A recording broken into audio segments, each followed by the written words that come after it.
Oke, assalamualaikum warahmatullahi wabarakatuh. Perkenalkan diri, nama saya Alvin Faiz, saya dari kelas 12 3. Di sini saya akan menjelaskan materi dari sejarah Indonesia, yaitu materi disintegrasi bangsa. Oke, supaya tidak ada kesalahan dalam menjelaskan materi ini, izinkan saya untuk membaca materi yang ada di buku saya. Oke, perjuangan bangsa Indonesia menghadapi ancaman disintegrasi bangsa. Disintegrasi bangsa adalah terpecah belahnya suatu bangsa. Kenapa bisa terpecah belah? Ada dua faktor yang mempengaruhinya. Yang pertama, faktor dari luar, dan yang kedua, faktor dari dalam. Faktor luar tidak lain karena adanya Belanda ingin menjajah Indonesia. Apa yang dilakukan Belanda untuk menghancurkan NKRI? Belanda melakukan agresi militer Belanda ke-1 pada tahun 1947, dan agresi militer Belanda yang kedua itu di tahun 1948, dan juga Belanda melakukan blokade ekonomi.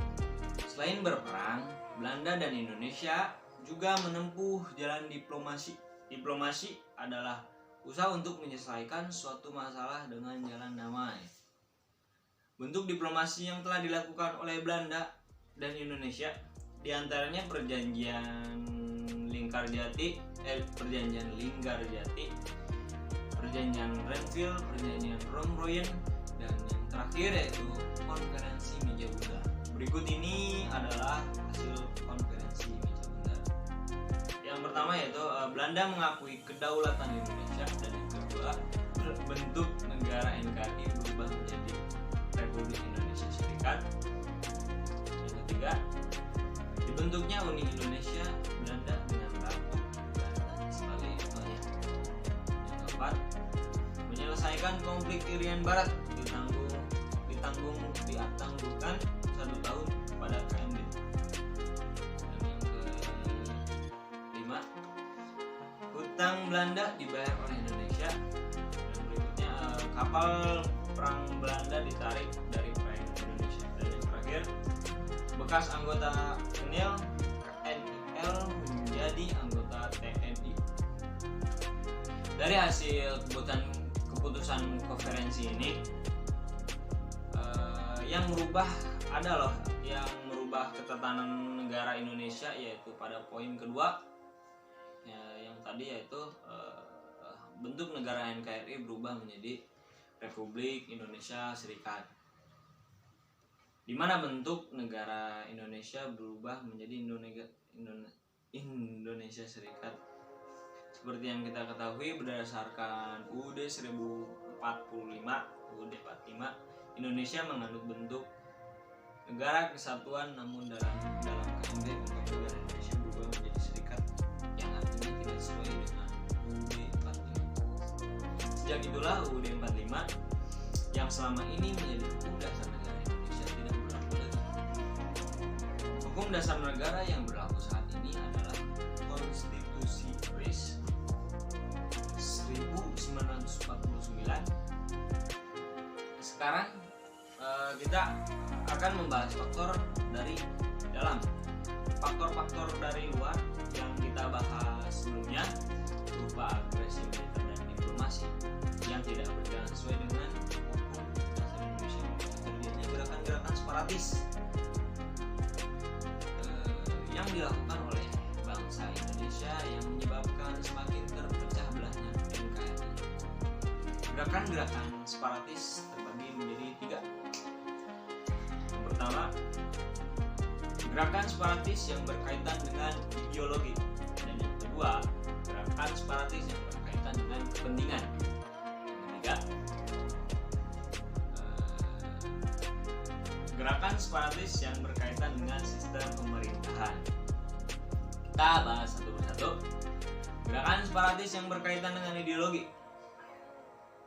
Ada gerakan DITII, PKI Madiun, dan G30 SPKI. Gerakan DITII dan PKI Madiun sama-sama dilatar belakangi oleh perjanjian Rennes-Reville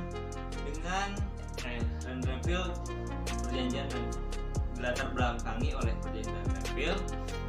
Gerakan DITII diawali dari pemimpin Hizbullah, sebuah laskar perang Islam bernama Kartosuwiryo yang tidak puas dengan hasil perjanjian Rennes-Reville.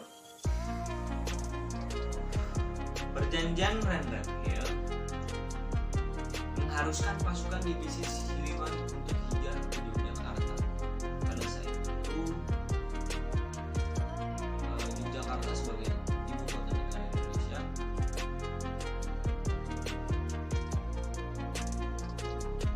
Kartosuwiryo tidak setuju jika wilayah Jawa Barat dikosongkan.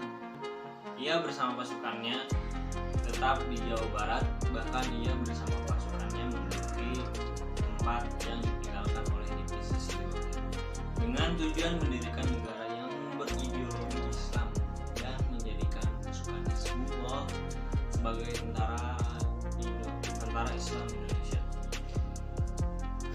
Sedangkan pemberontakan PKI Madiun diawali dari kegagalan Amir Syarifuddin sebagai Perdana Menteri yang mendatangi perjanjian Rennes-Reville. Ia oleh parlemen diturunkan dari jabatan sebagai Perdana Menteri. Amir Syarifuddin pun marah. Ia dendam dan membentuk